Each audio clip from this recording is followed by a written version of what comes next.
Bienvenue sur le podcast Trouver sa voie. Je suis Alban Mas et j'accompagne mes clients à définir une carrière qui leur ressemble. Ce podcast reprend en replay les lives qui ont lieu chaque jeudi à 13h30 sur LinkedIn. Vous pouvez aussi retrouver les replays sur mon site albanmas.com et sur ma chaîne YouTube. Je vous souhaite une très bonne écoute.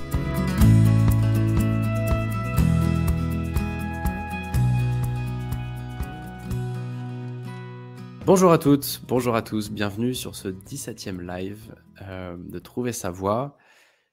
Je ne sais pas si vous êtes déjà arrivé ou pas encore. En tout cas, n'hésitez pas, comme d'habitude, à laisser un petit message si vous rejoignez en cours de route. Pour être complètement honnête avec vous, je suis complètement à la bourre sur la préparation de cet épisode, comme souvent. Et j'ai passé mes 5 dernières minutes à chercher cette belle image, cette belle photo d'iceberg que vous voyez juste là, pour illustrer mon propos d'aujourd'hui. Et donc, il est probable, très probable, que cet épisode soit complètement décousu. Et c'est pas plus mal qu'on qu'on split ce thème en 2 épisodes. Ça me permettra de mieux préparer le deuxième et d'apporter un contenu un petit peu plus structuré sur l'épisode 2 sur 2. En tout cas, vous avez voté pour cette thématique, comment se vendre en entretien. Donc, j'ai vu qu'il y avait 2 thèmes qui ressortaient pas mal. Celui-ci est est-ce qu'il faut privilégier notre intuition ou notre raison dans nos choix professionnels, dans nos choix de vie, dans les choix importants? Donc, je pense que ce sera la prochaine thématique. En tout cas, on verra, mais ce sont les 2 thèmes qui ressortaient. Mais aujourd'hui, on est là pour parler de comment se vendre en entretien. Je suis tellement à la bourre que j'ai même pas mes petites notes sous les yeux. Rien ne va plus. Hop. Alors, super. Donc, par où démarrer sur cette thématique? J'ai envie sur ce thème-là qu'on prenne notre temps, parce que, pour plein de raisons. Déjà parce que c'est un sujet qui demande une certaine profondeur, une certaine prise de conscience, une certaine prise de recul et qu'on a tendance à traiter beaucoup sous forme de bullet points. C'est-à-dire fais ci, fais ça, ne fais pas ci, ne fais pas ça. Je crois que la réalité de cette thématique, ça rejoint un petit peu le thème comment réseauter ou comment, établir un réseau. Ce sont des thématiques qui nécessitent surtout une sorte de de paradigme, de façon de voir les choses qui va changer en profondeur la façon dont vous allez faire les choses ensuite. Mais j'ai tendance à penser qu'une checklist ne va pas forcément répondre à la question sur cette problématique-là et donc ça va demander du temps avant de planter le décor et c'est d'ailleurs ce qu'on va faire aujourd'hui. Notre deuxième séance, notre deuxième épisode, je m'en mêle vraiment les pinceaux décidément. Notre deuxième épisode va servir vraiment à apporter les réponses à cette question. Donc voilà, pardon d'avance si vous avez décidé d'écouter cet épisode en vous disant: «Tiens, je vais repartir avec toutes les réponses». Non, ce sera plutôt dans le suivant où je vais venir lister la méthodologie, essayer de mettre à plat une méthodologie un petit peu différente de ce que vous connaissez, je crois. Enfin, en tout cas, de ce qui se fait théoriquement. Ce sera une méthode assez détaillée sur comment on peut essayer de bien se vendre en entretien. Autant aujourd'hui, j'ai envie de prendre du temps pour planter le décor, pour poser un regard spécifique sur le sujet, pour essayer de vous convaincre qu'on n'aborde pas forcément la question sous le bon angle quand on postule, quand on va faire un entretien d'embauche et que donc ça mérite du temps, encore une fois, pour poser ça. Et mon objectif aujourd'hui, c'est d'essayer de vous convaincre de ce que j'ai derrière moi là, c'est-à-dire convaincre qu'on ne comprend pas et on ne connaît pas, on ne sait pas dans quoi on met les pieds dans un entretien, on ne connaît pas notre interlocuteur, on ne connaît pas son besoin et que tout part de là. Mais évidemment, je vais détailler beaucoup plus. Hem, voilà pour la thématique d'aujourd'hui. Donc encore une fois, ça va rester assez général. La prochaine fois, on ira vraiment dans du détail et dans du technique, avec un peu plus d'outils, avec un peu plus de méthodes. Alors pourquoi ce thème? Déjà, si on prend notre temps, moi je suis pas spécialement légitime aujourd'hui, j'accompagne des personnes pour trouver leur voie. Je suis pas forcément si légitime que ça en recrutement.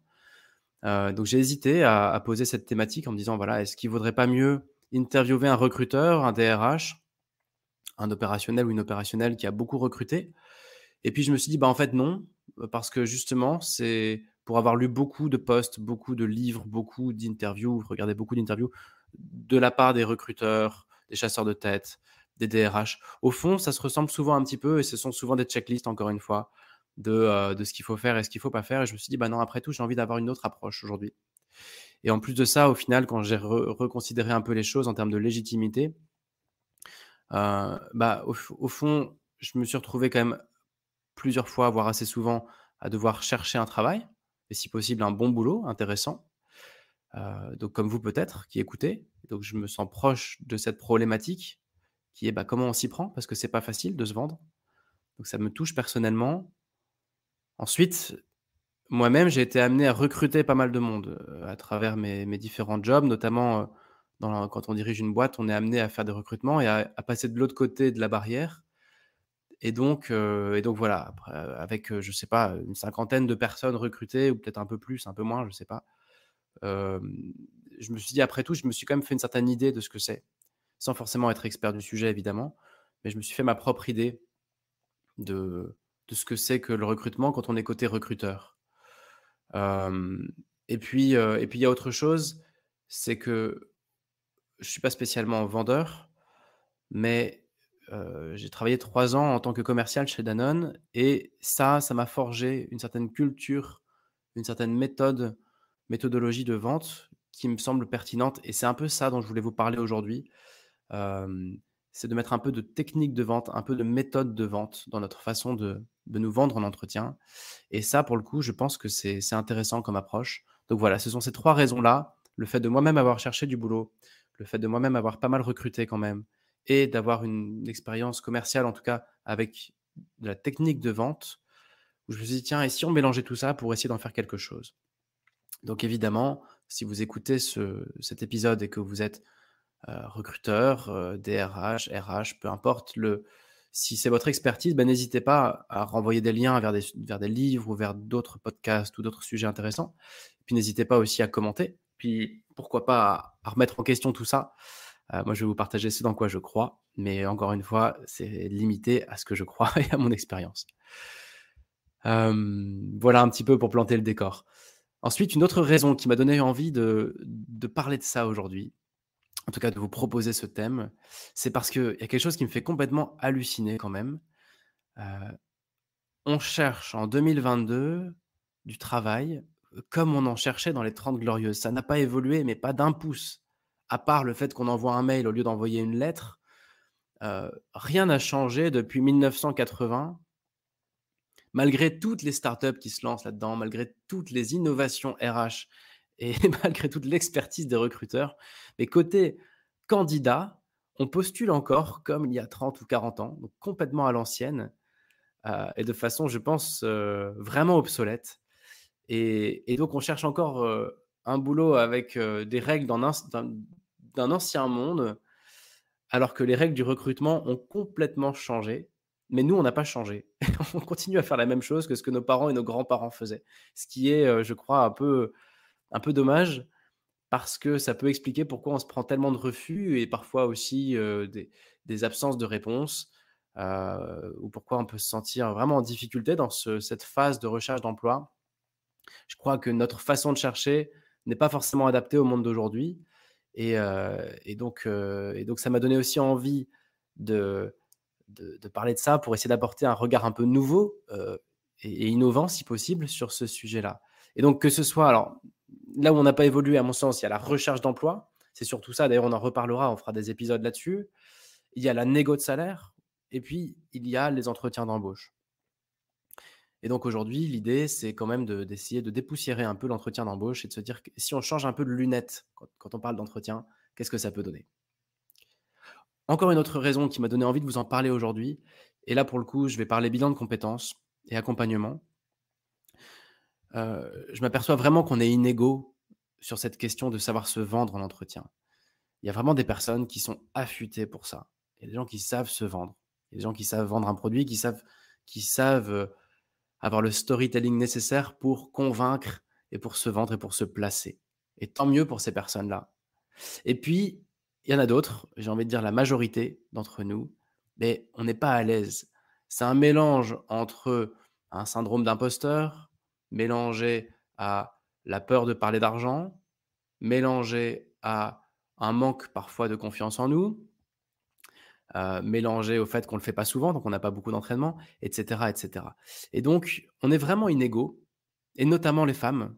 Je on évidemment, ça fera partie des sujets qu'on va traiter sur ce média, le fameux syndrome d'imposteur qui touche tellement les femmes, et donc et que je vois vraiment quoi en accompagnement.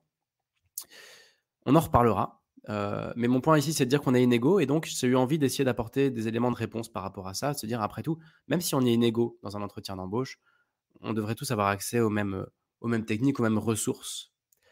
Heu et notamment aussi parce que quand on cherche un travail, quand on fait des entretiens d'embauche, ce sont des périodes de notre vie où on est rarement au top. Il est probable, si vous écoutez cet épisode et donc que vous êtes en réflexion professionnelle ou en train de passer des entretiens, il est probable que ce soit une période pas très confortable de votre vie. Parce que vous n'êtes plus vraiment à l'aise dans votre poste actuel. Vous n'avez pas encore identifié la suite du programme. Vous n'avez pas encore, le ouais, la lumière au bout du tunnel, j'ai envie de dire, mais voilà. Et donc le boulot qui est tellement important aux yeux de la société, qui nous définit tellement aujourd'hui, en 2022, bah, on n'est plus en mesure de dire: «Voilà qui je suis, voilà ce que je fais», parce que ce qu'on fait, ça ne nous correspond plus. On n'est pas encore en mesure de dire: «Voilà ce que je vais faire», parce qu'on n'a pas encore été recruté. Et donc ça fait perdre confiance en soi et ça travaille notre confiance. Ça vient vraiment, nous challenger et baisser parfois notre estime de nous et notre confiance en nous. Donc mon point ici, c'est de dire que quand on cherche du boulot, c'est un moment où on n'est pas en haut de la vague en général. On est plutôt en bas de la vague. Émotionnellement, on est fragile et du coup, je crois que c'est doublement important d'apporter de la méthode et des ressources pour essayer de vivre autrement cette phase de recherche. Hem et donc tout ça pour vous dire que, le la vraie raison pour laquelle j'ai envie de parler de ça aujourd'hui avec vous, c'est parce que ça s'apprend. Je crois que ça s'apprend. Je vous parlais tout à l'heure d'une expérience de vente chez Danone. Moi, quand j'ai commencé ma carrière, et que j'ai choisi de commencer par du commercial histoire de me familiariser avec l'argent, avec le fait de vendre quelque chose. C'était vraiment pour apprendre, pas par plaisir. Et certaines personnes m'ont dit: «Mais tu vas te faire complètement bouffer, tu es pas du tout fait pour ça», et ils avaient raison, je suis pas du tout fait pour ça. N'empêche que pendant 2 3 ans, j'ai fait ça et mmh, bon an, mal an, bah, j'ai vendu et pas si mal. Et en plus, avec un peu de formation et avec un peu de méthode, bah, c'était encore mieux. Et donc mon point là-dessus, c'est de dire, c'est quelque chose qui s'apprend. Si aujourd'hui vous êtes super mal à l'aise à l'idée de vendre quelque chose et encore pire, de vous vendre en entretien d'embauche, c'est pas du tout une fatalité et vous pouvez travailler dessus. Évidemment, l'expérience va faire monter la confiance en vous et puis la préparation et la méthode peuvent vous permettre d'éviter certains écueils ou en tout cas, et c'est là que je veux pas tomber dans le biais de la checklist des trucs que vous devez faire et pas faire, ça a déjà été beaucoup vu, mais je vous invite plutôt à rentrer dans une démarche positive, une démarche saine, de vente. Je sais que dit comme ça peut paraître bizarre, mais mon point, c'est de passer du Jean-Claude Convenant qui vient pour se vendre, avec le pied dans la porte et qui va essayer de convaincre d'un truc dont lui-même il n'est pas forcément convaincu. Ça, c'est la vente guérilla, et si vous êtes en train d'écouter cet épisode, c'est que vous n'êtes pas comme ça et tant mieux pour le monde. Heu et je vais vous inviter à passer de cette perception-là à une perception beaucoup plus professionnelle de la vente, de qu'est-ce que c'est qu'un besoin qui rencontre une offre et comment vous pouvez être une solution. Vous n'êtes pas là pour vous vendre, vous êtes là au final pour répondre à un problème ou à un besoin. Et j'espère, en tout cas à la fin de cet épisode, vous avoir convaincu que vous pouvez aborder cette question de vous vendre avec sérénité et avec confiance et avec «honneur» entre guillemets, parce que ce sera quelque chose de vertueux et non pas juste un placement produit ou un placement de personne avec toutes les limites que ça peut, comporter et tout l'entrisme que ça peut, engendrer. Voilà, je ne sais pas si je suis très clair aujourd'hui, parce qu'encore une fois, c'est décousu. N'hésitez pas à recentrer le débat par commentaire si vous le souhaitez. En tout cas, c'est toutes ces raisons-là qui m'ont donné envie de vous dire: «Mais oui, ça s'apprend et apprenons-le et essayons, parmi toutes les méthodes qui existent, bah, d'en apporter une nouvelle qui soit un petit peu différente». Hem, il y a déjà beaucoup de choses qui ont été dites, beaucoup de choses qui ont été faites sur les entretiens d'embauche et donc, bah, si le sujet vous intéresse, je vous invite à aller vous balader un peu sur internet. Il y a vraiment beaucoup de personnes qui ont dit des choses très intéressantes et encore une fois, au point où je me suis dit: «Est-ce que ça mérite vraiment de faire un épisode là-dessus?» Alors il y a en gros, il y a vraiment un top 10 des conseils qui apparaissent. C'est, se renseigner sur l'entreprise, c'est de réfléchir à ce que vous allez dire, c'est, de miser sur la forme et sur le fond, mais aussi sur la forme, comment vous vous présentez, comment vous voilà, comment vous soignez votre apparence et cetera. Le fait d'être ponctuel, le fait d'être spontané, de ne pas être trop stressé, tout le travail avec vos mains, préparer la question: «Parlez-moi de vous» ou alors préparer la question: «Quels sont vos défauts?» Ne pas s'enfermer dans des questions fermées, ne pas dire du mal de votre ancien employeur, entreprise, avoir des questions à poser à la fin, et cetera, et cetera, et cetera. Toutes ces checklists-là, elles existent, elles sont sans doute très vraies, je crois qu'elles sont vraies, mais je pense qu'elles passent à côté du sujet et là, je vais rentrer un peu plus dans le vif du sujet. Pourquoi ces questions-là, je trouve qu'elles sont un petit peu fades? C'est que ce sont des questions techniques. C'est c'est comment techniquement on réussit un entretien d'embauche. Comment on évite de faire des erreurs, comment on peut marquer des points ou comment on comprend un peu les us et coutumes du recrutement et comment on peut se familiariser avec, les pièges classiques, les questions classiques et cetera. Bon, OK, tout ça, c'est en effet intéressant, mais ça reste technique et je crois que le problème, il n'est pas technique. Le problème, il n'est pas dans la dans le fait de préparer les réponses aux questions, il n'est pas dans le fait de ne pas faire d'erreur, il n'est pas dans le fait de bien vous présenter. Évidemment que c'est important, mais j'ai envie de dire ça, c'est la condition sine qua non. Si vous arrivez en retard, fringué n'importe comment, heu, que vous savez pas de quoi vous parlez, que vous êtes là par hasard et tout, bah oui, ça va mal se passer. C'est d'une telle évidence que je trouve que ça en fait, ça vole pas très haut. Heu, moi, j'ai plutôt envie de recentrer le sujet sur un autre thème, enfin, sur une autre, problématique qui me paraît beaucoup plus importante, qui serait de dire que cette approche-là est notre approche et votre approche probablement, elle est sans doute un peu à côté de la plaque, à la base. Et je ne veux pas être trop agressif en disant ça parce que je me mets dedans, mais notre façon de postuler, en amont de toutes les questions techniques qu'il y aura dans un entretien, notre façon de postuler, elle est elle passe à côté du sujet. Qu'est-ce que je veux dire par là? C'est que le problème, l'immense problème, c'est que vous êtes centré sur vous et que moi, je suis centré sur moi quand je fais un entretien et que toute personne qui fait un entretien est centrée sur elle-même. La question qu'elle se pose, c'est: «Est-ce que je vais réussir à me vendre? Est-ce que je vais décrocher ce boulot? Est-ce que je vais gagner quoi? Est-ce que» bon bref et plein de «est-ce que». Mais on se pose des questions pour nous parce que c'est notre vie qui est en jeu et c'est notre vie professionnelle qui est en jeu. Mais ça, j'ai envie de dire, nous, c'est pas ce qui compte dans un entretien d'embauche. Nous, on passe en dernier plan et c'est ça je crois qu'on a du mal à comprendre, heu et c'est ça que j'ai un peu envie de déblayer aujourd'hui avant d'aller plus dans le détail dans le prochain épisode. Pourquoi est-ce que je pense que on est trop centré sur nous? Mais parce qu'en fait, le recruteur, lui, il est pas centré sur vous. Il est pas centré sur nous, il s'en fout de nous, il vient de nous rencontrer et en fait, que ce soit nous ou quelqu'un d'autre, peu importe pour lui et c'est normal. Le recruteur, lui, il est centré sur un problème, il est centré sur un objectif et c'est pour ça qu'il a publié une offre d'embauche ou c'est pour ça qu'il a besoin de quelqu'un ou qu'elle a besoin de quelqu'un. Désolé, je mets tout au masculin par simplicité, mais à chaque fois, comprenez bien, c'est il ou elle évidemment, mais la personne qui recrute, elle recrute pas parce qu'elle vous veut, elle recrute parce qu'elle a un besoin. Tout comme quelqu'un qui va faire des courses, heu, il va pas, je sais pas, il va pas acheter un truc parce qu'il voulait acheter un truc par principe. Il va acheter un truc parce que ce truc-là va répondre à un de ses besoins alimentaires, techniques ou autres. Et donc c'est pareil en fait, et ça, c'est quelque chose qu'on a l'air d'oublier, enfin qu'on a tendance à oublier, c'est que ce recruteur, votre histoire, ça le concerne pas, votre avenir ne le concerne pas. Lui, ce qui le concerne, c'est son problème et c'est son objectif.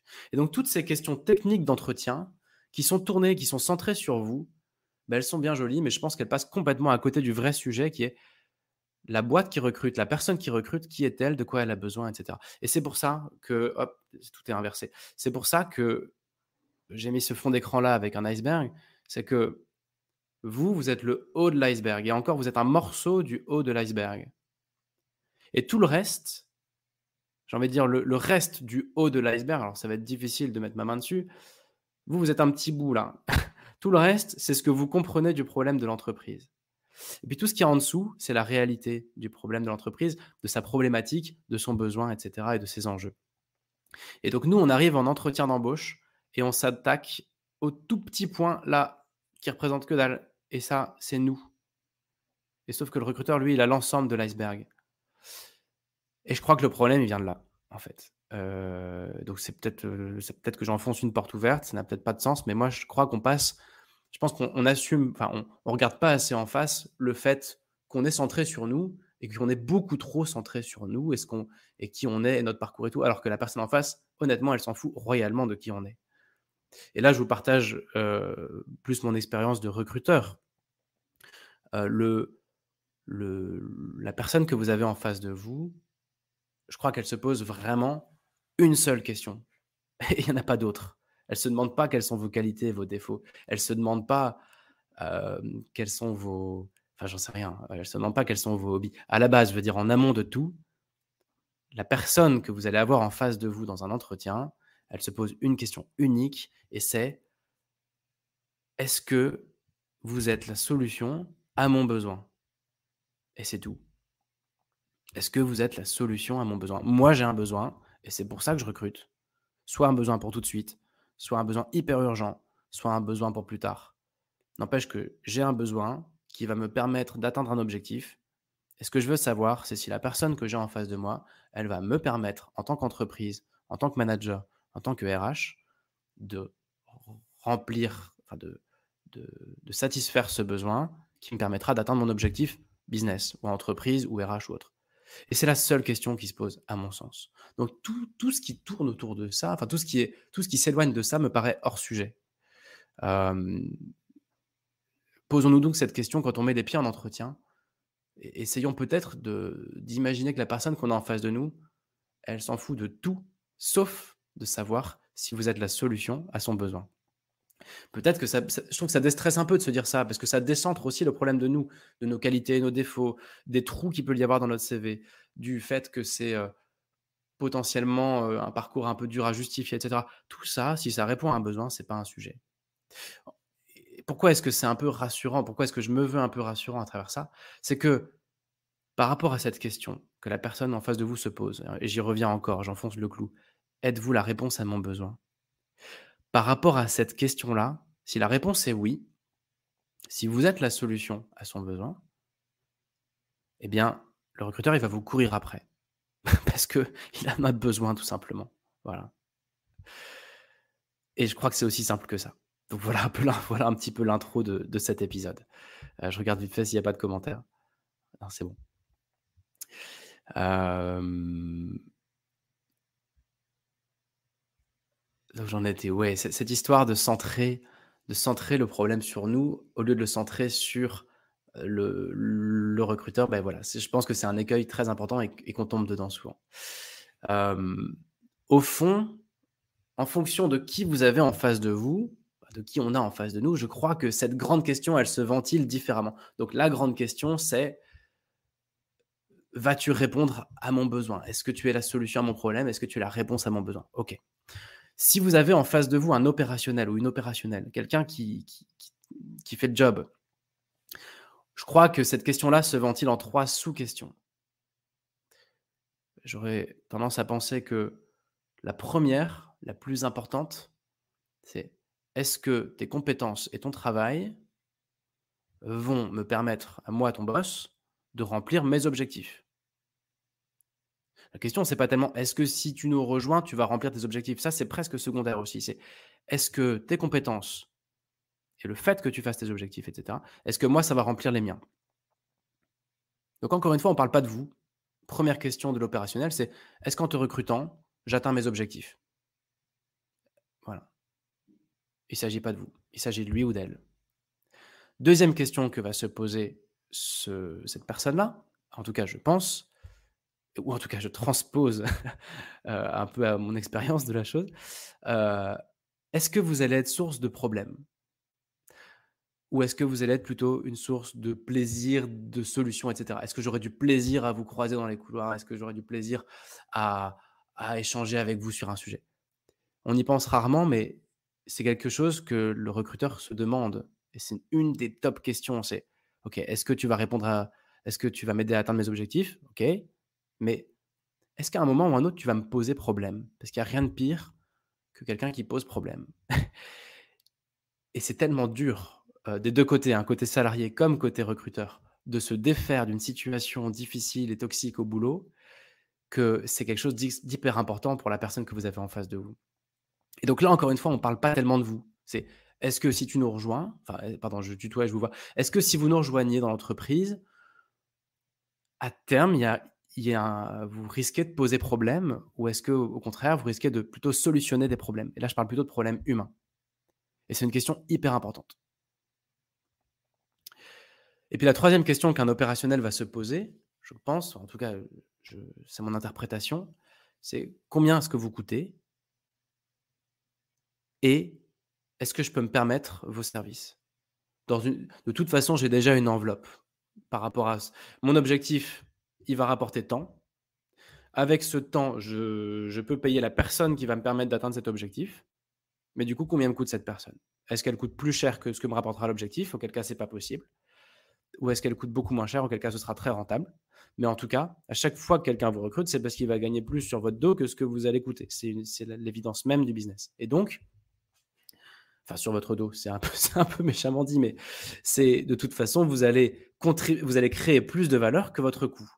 Sinon, il n'y a pas de recrutement. Et donc, la troisième question que je pense l'opérationnel se pose, c'est: OK, combien vous coûtez?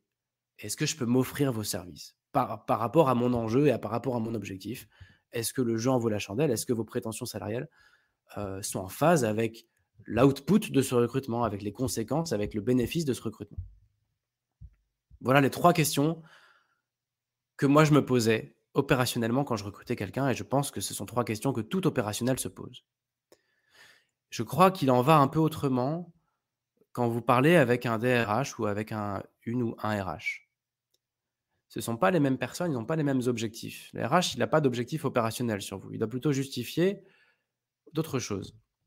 Et donc, si vous êtes en face d'une personne qui est plutôt RH et l'opérationnel est pour après ou pour avant, mais là, si vous êtes en entretien purement RH, je crois que la seule question que se pose la personne en face de vous, c'est comment je peux minimiser le risque d'un mauvais recrutement.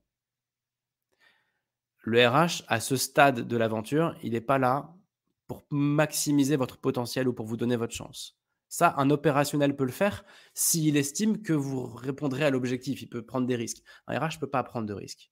Son job, c'est de faire en sorte qu'il n'y ait pas le moins de risques possible. C'est déjà tellement le bazar, les ressources humaines dans une entreprise, que son job à elle ou à lui, c'est de ne pas se faire taper sur les doigts en ayant recruté quelqu'un qui va poser problème.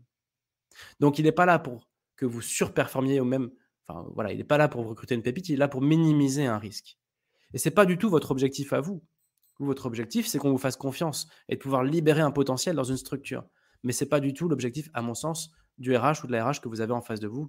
La seule chose qui lui importe, c'est: est-ce que je suis en train de faire une connerie? Est-ce qu'on fait une bêtise? Et évidemment, un petit peu aussi, en sous-jacent, est-ce que cette personne a du potentiel? Est-ce qu'elle pourra se développer dans la boîte? C'est évident, mais c'est secondaire. En tout cas, à mon sens, et n'hésitez pas à réagir, bien sûr. Heu et pourquoi est-ce que c'est si important cette question-là RH? De dire: «Est-ce qu'on est en train de faire une connerie là? Est-ce qu'on est en train de recruter la bonne personne? Est-ce qu'il y a un risque?» Et c'est parce que ça coûte une fortune tout simplement, un mauvais recrutement. Pour savoir ce que ça coûte un mauvais recrutement, je vous invite à aller sur des simulateurs et à taper la question sur Google. Vous verrez que, grosso modo, quelqu'un qui est assez peu qualifié, ça coûte facilement entre 5 et 10 000 € par an. Pardon, entre 5 et 10 000 € par recrutement raté. Quelqu'un qui est déjà un peu qualifié avec un peu d'expérience, ça va plutôt avoisiner les 20 000 €. Et puis pour quelqu'un qui a beaucoup de responsabilités, beaucoup d'expérience, il y a pas de limite. Ça peut aller de 10, 15, 20, 25, 100, 200 000 €. Pour plein de raisons que je n'expliquerai pas ici, on fera peut-être un épisode là-dessus. Mais en tout cas, un recrutement raté, ça coûte une fortune pour plein de raisons. Et donc, la personne que vous avez en face de vous, si elle est opérationnelle, elle se dit: «Comment je vais atteindre mon objectif?» Si elle est RH, elle va se dire: «Comment je suis sûr de ne pas faire une connerie?» Et c'est pour ça que les cabinets de recrutement et que les RH en général ont tendance à bypasser complètement les CV qui ne cochent pas toutes les cases, parce qu'ils ne peuvent pas se permettre de, d'un point de vue RH, de prendre un risque ou d'un point de vue cabinet de recrutement, de présenter un risque à son client. Et c'est pour ça que les opérationnels vont beaucoup plus vous donner votre chance si vous êtes en reconversion, par exemple, ou si vous faites un move transversal, parce que eux, ce qu'ils veulent, c'est atteindre un objectif et ils vont peut-être déceler que vous êtes en mesure de le faire. Un RH, c'est pas son boulot. En tout cas, encore une fois, à mon sens. Attendez, je me branche. Voilà déjà un petit peu des éléments de réponse. Donc, vous comprenez bien avec tout ça qu'au fond, là, on n'a pas encore parlé de vous. Et dans une certaine mesure, on va presque pas parler de vous. Parce que l'enjeu, c'est pas l'enjeu, c'est le besoin de la boîte où vous allez aller. Si vous voulez bien vous vendre, et bah, il faut que vous soyez la solution à un problème et là, ça se vendra tout seul. Donc vous, en disant ça, vous changerez pas, vous êtes qui vous êtes. Mais ce que vous pouvez changer, c'est votre compréhension du problème et le fait d'essayer de postuler là où vous serez la meilleure solution. Donc au final, vous, bah, on va assez peu en parler et en plus, ça a déjà été fait et refait. Donc on va plutôt parler de comment comprendre le problème de là où vous allez, comment comprendre les problématiques, les objectifs et comment être sûr que vous êtes la solution face à ce problème ou face à ces objectifs-là. J'ai juste envie de vous illustrer ça avec quelques éléments là, pour imager cette histoire de solution-problème. Il y a une grande question qui revient tout le temps depuis des décennies en entretien d'embauche, c'est: quelles sont tes qualités et quels sont tes défauts? Je sais pas, tes 3 qualités, tes 3 défauts. Côté candidat, quand on est centré sur nous, donc c'est-à-dire la façon traditionnelle de faire un entretien d'embauche. Je pense à moi, à moi, à moi et à moi et est-ce que je vais avoir l'entretien? Et est-ce que je vais bien réussir à me vendre? Et est-ce que je vais réussir à les convaincre? Et est-ce que mon CV est assez solide? Et est-ce que j'ai les compétences? Est-ce que je suis en imposture? Bref, quand on est en mode classique, c'est-à-dire focus sur nous. Cette question-là, elle peut être un peu difficile. C'est de se dire: «OK, quelles sont mes qualités?» C'est-à-dire, par rapport à ce que j'ai compris du poste, qu'est-ce que je peux dire ou qu'est-ce que je dois dire pour que ça fitte? Et par rapport à mes défauts et par rapport à ce que j'ai compris du poste, il faut que je puisse en dire un peu, mais pas trop. Il faut que ça passe, mais il faut pas que ce soit non plus trop effrayant. Il faut pas non plus que ça fasse trop bullshit. Bon, encore une fois, oublions tout ça. Oublions tout ça. Là, vous êtes si vous raisonnez comme ça, vous êtes centré sur vous et encore une fois, vous, dans une certaine mesure, on s'en fout un peu à ce stade et quand je dis vous, c'est moi aussi, hein. Heu, Là, la personne qui vous dit: «Quelles sont tes qualités et quels sont tes défauts?» quand il vous pose cette question ou quand elle vous pose cette question, elle a déjà depuis longtemps décidé de si vous étiez la bonne personne ou pas pour son besoin. Ça va pas servir à décider de si vous êtes la bonne personne. Quand un recruteur vous demande, une qualité ou un défaut, c'est tout simplement parce qu'il veut vérifier, par exemple: «OK, si je te recrute», là, je prends d'un point de vue opérationnel, par exemple. Moi, je me posais 3 questions quand je posais cette question-là. La première, c'était: «OK, sur quoi je vais pouvoir vraiment me reposer quand tu vas me donner tes qualités?» Sur quoi je sais que, j'y vais les yeux fermés. Par exemple, si tu me dis que tu es quelqu'un de très rigoureux, OK, je sais que sur la rigueur, j'aurais pas besoin de vérifier et en revanche, sur quoi je vais devoir faire attention de piloter avec un peu plus de présence, un peu plus de management. Donc c'est ça, moi, ma première intention quand je pose cette question, en tout cas quand je la posais d'un point de vue recruteur, c'était: «Qu'est-ce qui va être fait sans que j'ai besoin de le regarder et qu'est-ce qui va nécessiter que je t'accompagne ou que je te pilote parce que c'est moins ton truc?» La deuxième intention, d'un point de vue recruteur et non pas candidat, ce serait par exemple: est-ce que tes qualités et tes défauts sont en phase avec les besoins de notre équipe? Je retranspose avec mon histoire personnelle. Nous, dans notre équipe, on avait plutôt des profils assez créatifs, heu et moi, je suis quelqu'un qui manque cruellement de rigueur, mais qui j'ai beaucoup d'idées et donc quand je demandais ça et j'avais besoin que les gens puissent me dire: «Bah, moi, je suis quelqu'un de rigoureux et de carré, de structuré ou pas». Mais sauf que les gens le prenaient comme un piège, alors que moi, j'ai besoin de savoir parce que j'ai besoin de gens qui sont pas créatifs. J'en avais déjà assez des créatifs. J'avais besoin de gens carrés et donc et ça, les candidats, ils pouvaient pas le deviner et puis je les voyais essayer de mentir ou de raconter n'importe quoi. J'avais juste besoin de savoir s'ils étaient plutôt structurés, carrés, rigoureux et auquel cas ils ont pas beaucoup d'idées, mais c'est pas grave. C'est pas grave, c'est pas ce dont j'ai besoin. Ou est-ce qu'ils ont plein d'idées Et dans ce cas-là, OK, bon, bah, est-ce qu'on a besoin d'encore un créatif de plus dans l'équipe, même si tu as toutes les compétences? Bon, bah, voilà, c'était ça la question que je me posais. Et puis la troisième question, c'était: sur quoi est-ce que je vais devoir investir plus de temps par rapport à tes défauts et sur quoi je vais potentiellement devoir investir un peu d'argent, pour te former ou autre? Donc on en revient aux 3 grandes questions du recruteur d'un point de vue opérationnel et là j'espère que je me perds pas trop en route, qui était: «Ton travail va-t-il me permettre de remplir mes objectifs?» Ça, c'est sur quoi je vais pouvoir me reposer les yeux fermés, tes qualités. Ensuite, est-ce que je prends un risque humain? Est-ce que tu vas être source de problèmes? Ça, c'est est-ce que tu vas être complémentaire à notre équipe? Et enfin, combien, tu coûtes? C'est est-ce que je peux m'offrir tes services? Et ça va être sur quoi je vais devoir investir du temps, vu que là, le temps, au final, a un coût en entreprise et aussi sur quoi je vais devoir investir de l'argent. Et donc c'est pour ça, personnellement, que je posais la question des qualités défauts, mais la décision a été prise depuis longtemps de savoir c'est en tout enfin, c'est même pas qu'elle a été prise depuis longtemps, c'est qu'elle a été prise sur d'autres critères, celle de savoir si c'est la bonne personne ou pas. Et donc encore une fois, enfin, je vous prends cet exemple juste pour vous montrer le fossé qui existe entre notre culture à nous de salariés, de chercheurs d'emploi qui sommes centrés sur nos besoins, notre CV, notre candidature et le besoin de la personne en face de nous qui s'en fout de notre CV, de notre candidature. Ce qu'elle veut, c'est répondre à un objectif. Et si on y répond, là, elle s'en foutra pas et là, ça va commencer à l'intéresser. Mais si on est juste pas la bonne personne pour atteindre son objectif, mais du coup, c'est pas avec une checklist des trucs à faire et à pas faire qu'on va résoudre ce problème fondamental qui est juste que on représente un produit dont la personne n'a pas besoin ou on représente un service dont la personne n'a pas besoin, quoi. Si vous allez faire les courses pour acheter des piles et que, et qu'il y a pas de piles, mais qu'il y a que des bananes et même si elles sont en promo, bah, vous, ce qu'il vous faut, c'est des piles, quoi. Donc, c'est pas le fait de baisser vos prétentions salariales, c'est pour ça que je parle de promo, ou c'est pas le fait de mettre, de bien vous vendre qui fait que la personne aura besoin de bananes, quoi, en gros. Heu, elle a un besoin, elle a un objectif. La seule question qu'elle se pose, c'est: «Es-tu la réponse à mon besoin? Es-tu la solution pour atteindre mon objectif?» Encore une fois, si la réponse est oui, bah, normalement l'entretien, il devrait bien se passer.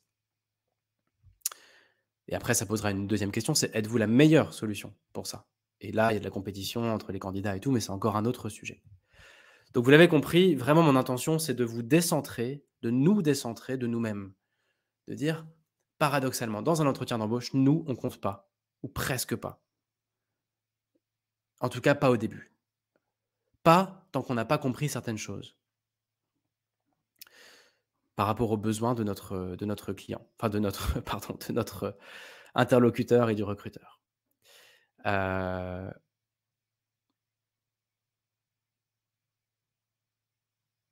par voie de conséquence, quelques questions qui méritent vraiment des réponses. Quelques questions que le recruteur va se poser sûrement et sur lesquelles on ne peut pas répondre. On peut pas répondre en mode bullshit parce que ce sont des vraies questions. Il y a: «Pourquoi vous êtes ici?» Quelle est la vraie raison pour laquelle vous postulez? Pourquoi chez nous et pas ailleurs? Qu'est-ce que vous ferez pour nous? Ça veut dire que si je te recrute, concrètement, comment tu vas m'aider à atteindre mon objectif? Comment je vais pouvoir, comment ça va répondre à mes challenges, à mes problèmes et cetera? Quelles sont tes compétences et tes talents sur le sujet en question? Donc ça va répondre à: «OK, est-ce qu'en gros, est-ce que je sais que tu vas atteindre l'objectif sans trop réfléchir, quoi? Sans trop que j'ai besoin d'y réfléchir?» Quel genre de personne es-tu? Et ça va servir à minimiser le risque RH. Parce qu'on est qui on est et ce qu'on est, ça fait que ça va bien se passer dans certains contextes et mal dans d'autres. Il y a des personnes qui adorent avoir beaucoup de cadres, d'autres qui aiment bien ne pas avoir de cadre. Il y a des personnes individualistes, des personnes altruistes. Il y a des personnes qui adorent la compétition et qui en ont besoin. Il y a des personnes qui ont horreur de la compétition. Il y a des personnes qui aiment le feedback, il y en a qui aiment pas le feedback. Il y en a qui aiment bosser en équipe, il y en a qui aiment bosser seul. Et tout ça, vous pouvez pas le changer, c'est qui vous êtes. Mais la personne en face de vous, elle a besoin de vérifier que ce que vous êtes, qui vous êtes, ça va fitter, encore une fois, avec la culture de son équipe ou de sa boîte ou du projet en cours. Et c'est pour ça qu'il a besoin de vous poser la question: «Qui es-tu? Quel genre de personne es-tu?» Hem, une autre question qui a du sens, c'est qu'est-ce que vous avez de plus que les 100 candidats que je vais revoir? Que les 100 candidats que je vais recevoir? Parce qu'au final, aujourd'hui, heu, comme on postule notamment de façon un peu automatique, les recruteurs se retrouvent avec beaucoup de CV. Parfois, au final, qui sont là par hasard. Et donc, il y a un enjeu à pouvoir dire: «Bah, voilà, moi j'ai compris ton problème et voilà en quoi moi je vais mieux répondre à ton problème ou voilà comment je vais faire l'extra mile». Mais il ne s'agit pas de se survendre, il s'agit de surrépondre à un besoin, en gros. Mais je vais y revenir. Et puis évidemment, une question qui a du sens, c'est combien vous coûtez et est-ce que je peux m'offrir vos services? Quelles sont vos prétentions salariales? L'enjeu ici, c'est pas un jeu de dupe, c'est pas un jeu, de chat et de souris entre oui, alors c'est de la négo et tout. Il y a un peu de ça en fin d'entretien. Chacun cherche à gratter un peu. Le recruteur cherche à acheter au moins cher. Le candidat cherche à se vendre au meilleur prix. Mais la réalité, c'est qu'à la base, il y a un besoin et qu'encore une fois, il y a un coût pour combler ce besoin et que c'est un investissement. Donc voilà des questions que votre interlocuteur va se poser pour de vrai, entre guillemets, et sur lesquelles vous devez avoir des vraies réponses, des vrais éléments de réponse. Bref, encore une fois, quand je vous ai dit tout ça, je vous ai pas apporté beaucoup d'éléments sur comment on s'y prend pour bien se vendre en entretien. Mais mon objectif aujourd'hui, c'est vraiment d'essayer de vous convaincre et d'ouvrir tous ensemble les yeux sur le fait que nous, on compte pas tant que ça dans le début du processus d'entretien. Ce qui compte, c'est la face cachée de l'iceberg, c'est le besoin de l'entreprise, et cetera. Et donc, si je boucle avec mon intro où je vous parlais de méthode de vente, eh bien, moi, je vous proposerais bien qu'on s'inspire d'une méthode de vente assez classique, celle qu'on utilisait à l'époque, chez Nutricia et Danone, mais je pense qu'il y a plein de boîtes qui s'en servent et qu'il y en a plein d'autres, des bien meilleures, mais qui consistait à avant de vendre quoi que ce soit, de s'assurer qu'on a compris un truc qu'on appelle le CBC, c'est-à-dire le contexte, le besoin et les contraintes du client. Et nous, le produit ou nous, on va rentrer dans le game seulement après avoir identifié ce fameux CBC, ce fameux contexte, besoin et contraintes. Et on parlera de ça évidemment au prochain épisode. Mais pour finir sur ce sujet, sur ce fameux contexte, besoin et contraintes, et sur cet iceberg qui est derrière moi là, je voudrais vous partager un exercice qu'on nous a fait faire en formation, c'était il y a super longtemps, il y a une dizaine d'années, justement en formation de vente, par des experts, des consultants qui étaient venus pour ça. Et franchement, ils étaient bons. En gros, il il y a un gars qui est arrivé avec un trombone et qui nous dit, alors on va transposer. C'est comme s'il était, si voilà, il est arrivé avec un trombone en disant, hem, voilà, ce trombone-là, il est, un peu révolutionnaire parce qu'il est on peut le vendre de toutes les couleurs, il existe de toutes les couleurs. Bon, comme beaucoup de trombones, mais encore plus de couleurs que les trombones classiques. Il est plus léger que les autres parce qu'il est en plastique au lieu d'être en métal. Il est, fait dans un plastique écologique. Ah! Merci Reynald. Bah, écoute, tu pourras regarder la fin en replay. Mais merci pour ton petit message. Hem, J'en reviens à mes trombones. Donc ce gars-là nous dit: «C'est dommage, j'en ai pas sur moi des trombones», mais il nous dit: «On n'a qu'à se dire que ce stylo-là, c'est un trombone, ça va m'aider». Et donc il me dit: «Bah, voilà, ce trombone est plus léger que les autres. Il existe dans, par exemple, 50 couleurs différentes. Il est fait en plastique au lieu d'être en métal. C'est un plastique éco, bio et responsable, et local, contrairement aux autres. Et voilà les caractéristiques de ce produit. En revanche, il est un petit peu plus cher que les trombones classiques. Au lieu de coûter 1 centime d'euro, il coûte 2 centimes d'euros, en gros. On n'a qu'à dire ça. C'était il y a 10 ans, donc je me souviens plus des détails, vous m'excuserez. Et donc ce formateur, il nous pose la boîte de trombone devant nous et nous dit: «On va faire un petit jeu. Heu, vous allez essayer de me vendre ce trombone-là, qui a toutes ces caractéristiques. Et moi, à chaque fois que j'en ai marre de votre vente, à chaque fois que vous êtes à côté de la plaque, je dis stop et quelqu'un d'autre réessaye de vendre». Donc en gros, on était en file indienne et chacun à son tour, on devait essayer de vendre ce trombone. Et donc voilà, on démarre et ça commence en mode, OK, eh bien, ce trombone est pas cher du tout parce que, bah, il est un peu plus cher, mais vous savez que 3 petits points. Et là, le gars dit: «Non, non, stop, suivant». Le deuxième arrive et dit, «Est-ce que vous savez que, ce trombone, il est très léger?» Et non, stop, suivant. Le troisième arrive et il dit: «Bah, voilà, vous savez qu'il existe plus de 50 couleurs sur ce trombone?» Hop, suivant. Heu et en fait, on est resté bloqué comme ça pendant pas mal de temps, à se faire dégager 3 secondes après avoir commencé à vendre notre truc, à chaque fois, on se faisait envoyer bouler. Le premier qui a réussi à passer la barre, en gros, de ce test-là, c'est la personne qui a posé une question, au lieu d'arriver avec une réponse. Elle est arrivée, elle a dit: «Bonjour, heu je sais plus trop ce qu'elle a demandé, mais au fond, «À quoi ressemble votre entreprise?» Et là donc le consultant dit: «Bah, voilà, je suis dans une entreprise où je traite de l'administratif et en gros, j'envoie des dossiers administratifs». OK, bon. Enfin, j'envoie je suis une sorte de sous-traitant qui envoie toute la paperasse de mes clients. Donc j'envoie de la paperasse en grande quantité. OK. Et là, on repart et les suivants, dont moi, on repart en mode, «Bon eh bien, je vu que vous êtes une boîte qui fait ça, vous savez que vos clients vont trouver qu'avec des trombones de couleur, ce sera vachement plus classe sur les dossiers». «Non, désolé, suivant». «Vous savez qu'avec nos trombones, c'est une façon d'impressionner vos clients». «Non, suivant». «Vous savez que si, vous savez que ça». On était reparti dans un processus de vente et on se faisait redégager et encore une fois, la personne qui a réussi à passer la deuxième barre, c'est celle qui a reposé une question du style: «Mais au fait, vous envoyez combien de dossiers par an?» Et là, le gars dit: «Bah, on envoie un 1 000 000 de dossiers par an». Voilà. Et là, on repart après, nous tous, dans un processus de vente et cetera et ça repart en vrille jusqu'à ce que quelqu'un ait la bonne idée de dire: «Mais vous les envoyez comment?» Et là, la personne dit, enfin, le consultant, il nous dit: «Bah, je les envoie par voie par courrier à chaque fois» et cetera et cetera et cetera et à chaque fois qu'on arrivait avec des arguments, on se faisait envoyer bouler et en plus, comme notre trombone, il est 2 fois plus cher que le reste du marché, bah, le gars, c'était pas compliqué de nous envoyer bouler, il disait: «Vous êtes 2 fois trop cher».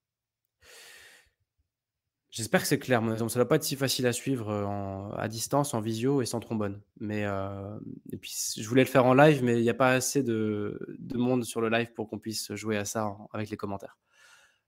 Mais en gros, pourquoi je vous raconte cette histoire? C'est que ça a duré assez longtemps et au fur et à mesure, on s'est rendu compte qu'à chaque fois qu'on posait des questions, l'entretien continuait. À chaque fois qu'on apportait des réponses, ça s'arrêtait. Et on a fini par découvrir que ce client-là, enfin que ce prospect-là, il envoyait 1 million de dossiers par an.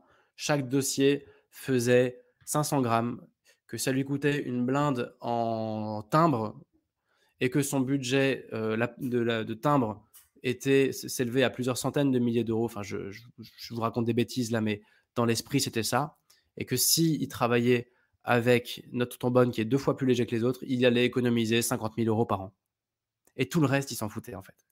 Mais pour savoir ça, beh, il fallait s'intéresser à lui. Il fallait pas vendre notre truc, il fallait juste poser des questions et il fallait comprendre son contexte. Je vais pas plus dans le détail pour l'instant. Son besoin, qui était de faire des économies sur les envois postaux au final et ses contraintes. Et là, pareil, je vais pas plus dans le détail pour l'instant. Et pourquoi est-ce que je vous raconte tout ça? C'est que c'est exactement pareil pour nous. Ah tiens, il y a quelqu'un qui s'incruste sur le chat avec des photos chaudes de sa sœur. Bon, bah, je pense que c'est, heu, ça doit venir de YouTube ça. Hem, ah bah, du coup, ça me fait perdre le fil, c'est malin. Oui, pourquoi est-ce que je vous raconte cette histoire des trombones? C'est que nous, on est exactement comme ces Jean-Claude Convenant là qui sommes en entretien et on veut se placer et on veut convaincre. Mais la personne en face de nous, elle s'en fout de nous complètement. Elle a autre chose à faire. Elle est là parce qu'elle a un problème, elle a des besoins. Et donc, ce qui l'intéresse, c'est qu'on lui pose des questions, ou en tout cas, c'est qu'on en sache assez, qu'on ait assez bien compris son besoin pour lui faire une offre, c'est-à-dire nous, et que cette offre corresponde à son besoin, tout simplement. Et donc, mon point, c'est juste de dire que cet exemple-là des trombones, on peut s'en inspirer. On peut s'en inspirer pour ne pas arriver en touriste et pour ne pas être focus sur nous et pour faire une proposition de valeur qui soit complètement en phase avec les besoins de notre client. Et il se trouve que ces besoins, et là je montre, pour ceux qui sont en mode podcast, je montre l'iceberg qui est derrière moi. Ces besoins, vous ne les connaissez pas. Vous ne pouvez pas les connaître, même en faisant des recherches sur internet. Et donc, ce premier épisode, je voulais vous convaincre d'un truc, c'est que votre priorité, quand vous voulez vous vendre en entretien, c'est pas de vous vendre. Relax là-dessus, on verra plus tard. Votre priorité, c'est de comprendre. Et quand vous arrivez en entretien, même après des recherches très poussées sur internet, vous ne comprenez toujours rien, et moi non plus, parce qu'il va falloir aller creuser et aller comprendre. Et ce sera le sujet de notre deuxième épisode. Et là, on ira plus dans la technique. Voilà pour aujourd'hui. Merci pour tous les petits messages encourageants, notamment sur la version podcast. Ça me fait plaisir. On a bientôt 30 000 écoutes et c'est cool, ça suit son chemin tranquillement. N'hésitez pas, je ne veux pas faire ma grosse pub ici, mais n'hésitez pas à commenter, à partager et cetera ou à vous abonner sur, le podcast ou à laisser un commentaire sur Apple Podcast, ça m'aide vachement ou à, ou à en parler autour de vous ou à vous inscrire à la chaîne YouTube, peu importe, mais en tout cas, n'hésitez pas à vous engager si ce média vous est utile. Et donc rendez-vous jeudi prochain de façon beaucoup plus structurée avec, la partie technique de cette méthode CBC, donc contexte, besoin, contrainte. Voilà. Belle semaine à tout le monde et puis, à jeudi prochain.